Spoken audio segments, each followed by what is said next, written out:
भाई आज का हमारा सबसे बहुत अच्छा प्यारा प्यारा टॉपिक किरचॉफ लॉ, जो कि करंट इलेक्ट्रिसिटी चैप्टर की आत्मा है समझ लो। हर कॉम्प्लेक्स सर्किट, हरे जितने सर्किट बड़े बड़े, कोई भी क्वेश्चन ले आओ, जे एडवांस का, मेंस का, नीट का, एनसीईआरटी का, कोई भी लपड़ू छपड़ू किताब का, वो इस किरचॉफ के दो लॉ से हो जाएगा।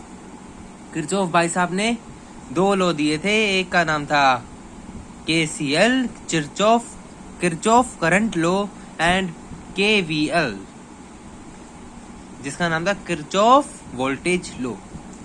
किरचॉफ लॉ क्या होता है, कैसे लगाते हैं, कैसे क्वेश्चंस करते हैं, क्या साइन कन्वेंशन है, क्या रूल्स है, क्या बातों का ध्यान रखना है, सारी बातें बताऊंगा। बस मेरे एक एक शब्द को सुनना है, एक एक शब्द पे फोकस करना है, और एक भी शब्द भूलना नहीं है, एक स्टेप भी भूलना नहीं है। ऐसा स्टेप बताऊंगा सबसे इजी होगा, ऐसा स्टेप बताऊंगा आपके पास बहुत फ्रीडम होगी। आप एक क्वेश्चन को चाहे आप 50 मेथड से करना, जितनी पॉसिबिलिटीज है उस क्वेश्चन की, हर मेथड से करके देखना, आंसर आपका एकदम बिल्कुल सही आएगा। तो आओ थोड़ा किरचॉफ लॉ के बारे में पढ़े, होता क्या। There are two laws given by Kirchhoff भाई साहब for the determination of potential difference. Kirchhoff भाई साहब ने दो लॉ दिए, किसके लिए? एक तो पोटेंशियल डिफरेंस निकालने के लिए कहीं भी, पूरे सर्किट में कहीं भी, और एक करंट निकालने के लिए अलग अलग ब्रांचेस की करंट, अलग अलग ब्रांचेस में एक सर्किट में कोई भी कॉम्प्लिकेटेड सर्किट आ जाए, हमारे पास KVL और KCL से वो क्या हो जाएगा, सोल्व। तो भाई साहब किरचॉफ का पहला लॉ था जंक्शन लॉ, फर्स्ट लॉ या फिर जंक्शन लॉ। ये लॉ क्या कहता है, इसे हम कहते हैं किरचॉफ करंट लॉ, KCL की बात कर रहा हूँ। ये KCL किरचॉफ का फर्स्ट लॉ क्या कहता है कि किसी भी जंक्शन पर, जंक्शन क्या होता है, जहाँ पे सारी वायर्स या फिर कोई भी पॉइंट तीन आके मीट कर रहे हैं, किसी भी जंक्शन पर जो हमारा नेट करंट होता है वो क्या होता है, जीरो। इस नेट करंट जीरो का मतलब ये है कि मान लो कहीं से इतना करंट आ रहा है, उसी समय वहां से इतना करंट चला जाएगा, या करंट टिकेगा नहीं एक भी सेकेंड। मैंने करंट भेजा, वो बट के निकल गया। लेट्स से फॉर एग्जाम्पल मैंने यहाँ पे 10 एम्पियर का करंट भेजा, यहाँ 5 एम्पियर का निकला, तो यहाँ भी 5 एम्पियर का निकलेगा, ठीक है। मैं यहाँ पे 2 एम्पियर का यहाँ से करंट लाया, 3 का यहाँ से लाया, तो यहाँ से 5 का निकलेगा। मतलब इस पॉइंट पे सारा करंट, देसी भाषा में बोलूँ, जितना करंट आ रहा है उसी पॉइंट से उतना करंट निकल जाएगा। इनकमिंग करंट बराबर आउटगोइंग करंट, इनकमिंग करंट बराबर आउटगोइंग करंट। अब मैं जो बात बताने जा रहा हूँ वो बात आपको अटपटी लगेगी, बट सुन लो, और इस बात की इंपॉर्टेंस आपको आगे बताऊंगा क्या है। इनकमिंग करंट हमेशा लो नेगेटिव, क्या लो, incoming current negative, incoming current negative, and outgoing current positive. Let's say ये I1 है, ये I2 है, और यहाँ से जा रहा I3 है। तो मैं इक्वेशन KCL की कैसे लिखूंगा, इनकमिंग करंट कौन सा है, I1 और I2, तो लिखूंगा -I1 -I2, and outgoing current क्या है, +I3, प्लस लूंगा आउटगोइंग करंट को, इक्वल्स टू 0 कर देना है, बिकॉज इस जंक्शन पे नेट करंट क्या है, 0। ये होगी हमारी KCL की इक्वेशन, ऐसे लिखते हैं हम। और KCL is based on conservation of charge, जैसे ही बताया कि यहाँ पे जितना चार्ज आएगा उतना ही चला जाएगा।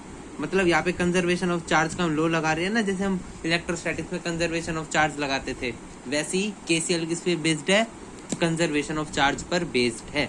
ये स्टेटमेंट पूछी जा सकती है, KCL is based on, match it में या फिर उसमें असर्शन रीजन में। तो KCL low, Kirchhoff current law is based on conservation of charges.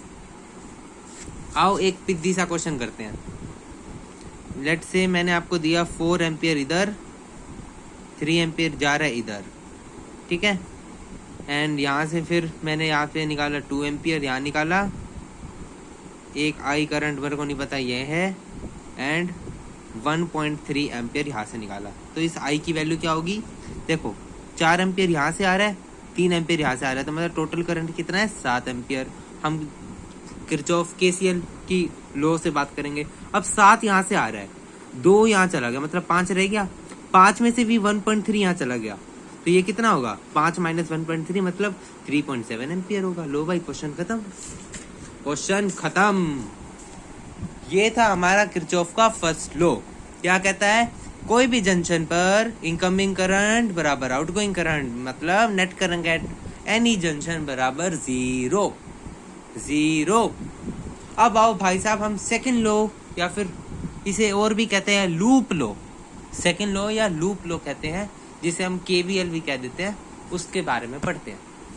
इसकी स्टेटमेंट क्या होगी सेकंड लॉ की, आओ बताता हूँ। स्टेटमेंट लिखो, in a closed loop the sum of potential drops across the components of the circuit is zero. मतलब circuit में जितने भी कंपोनेंट लगे हैं, मैंने उनमें से कुछ वोल्टेज पास करी होगी, वो कुछ ना कुछ पोटेंशियल खाएंगे।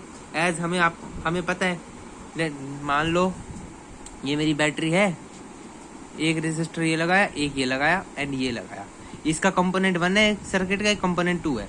मतलब मान लो ये 9 वोल्ट की बैटरी है, तो यहाँ तक तो 9 वोल्ट रहेगा, बट मैं पूछूं इस दोनों के बीच में और इन दोनों के बीच में पोटेंशियल 9 वोल्ट रहेगा ना, ये कुछ पोटेंशियल ड्रॉप करेगा। पोटेंशियल ड्रॉप का मतलब कुछ वोल्टेज खाएगा, ये भी कुछ वोल्टेज खाएगा। मैं ये थोड़ी ना कह सकता हूँ 9 वोल्ट ये भी है ये भी है, मतलब इसकी अक्रॉस वोल्टेज कितनी ड्रॉप हुई, 9 में से समथिंग इसकी कुछ वोल्टेज आएगी, 9 में से समथिंग इसकी 2 वोल्टेज आएगी, इन 2 वोल्टेज जो इनके अक्रॉस होगी उनका सम ही तो 9 होगा। मतलब जितना इन्होंने ड्रॉप किया ना, उनका नेट सम क्या होता है, जीरो। इन्हें लूप मतलब आगे पता चलेगा क्या होता है। बस इतना याद रखो, sigma V net in a loop बराबर जीरो। लूप, ये है हमारा सेकंड लॉ या लूप लॉ। स्टेटमेंट फिर सुन लो, in a closed loop the sum of potential drops across each component, कोई भी कंपोनेंट हो पूरे सर्किट में जितने भी हो, उनका नेट पोटेंशियल ड्रॉप का सम क्या होता है, जीरो। ये किसके ऊपर बेस्ड है, energy, as potential difference is related to energy. Second chapter electric, उसमें पढ़ेंगे, क्या कहते हैं, कैपेसिटर्स वाले चैप्टर में। साइन कन्वेंशन, अब मैं आपको बहुत जरूरी साइन कन्वेंशन बता रहा हूँ, बहुत बहुत इंपॉर्टेंट। ये हमारी मान लो बैटरी है, ये मेरे हिसाब के साइन कन्वेंशन है, स्कूल में उल्टा पढ़ा सकते हैं, बट ये भी गलत नहीं करेंगे। मान लो आपका लूप ऐसे जा रहा है, अभी लूप पता चलेगा है क्या, अभी बस देख लो, लूप की डायरेक्शन इधर है एंड बैटरी का ये नेगेटिव टर्मिनल है, ये पॉजिटिव टर्मिनल है, लूप की डायरेक्शन मेरी इधर जा रही है, ठीक है। तो मैं अगर लूप के इधर जा रहा हूँ, मतलब मैं नेगेटिव से पास आउट हो रहा हूँ। लेट्स से इस बैटरी का वोल्टेज क्या है, ई।